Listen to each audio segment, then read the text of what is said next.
Tranexamic acid tablet IP 500 mg आरोबाव methyl argometrin tablet IP बियो मोननैबो both bleeding खौ थाबथानो थाखाय बाहायनाय जायो जेब्लाथाय ऑपरेशन आरो सीजारिंग फोरबायदि जायो अब्लाथाय बेखौ बाहायनाय जायो बांद्राय ब्लिडिंग जाबाथाय ट्रेनिक्सामिड एसिड खौ होनाय जायो आरो मिथाइल आर्गोमेट्रिन टेबलेट को मालाबाबो हौवासाफोरनि थाखाय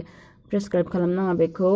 ओनलि फिमेल नो प्रेसक्राइब खालामनाय जायो ट्रेनिक्सामिड एसिडा फिमेल आरो मेल बोथ मोननैनि थाखाय यूज्ड आरो बियो ट्रेनिक्सामिड एसिडा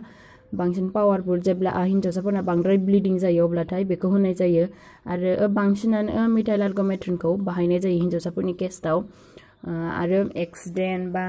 माबा मोनसे बौनाय बा मानाय बेफोरबायदि जानायाव जेब्ला ब्लिडिंग जायो अब्लाथाय बे मोननै टेबलेटखौ लानाय जायो स'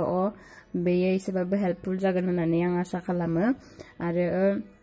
जेब्लाथाय बेफोरबायदि जायो अब्लाथाय बे मोननैनि डिफारेन्सखौ मिथिनानै थानाया मोजां स' गोजोन्थों बाय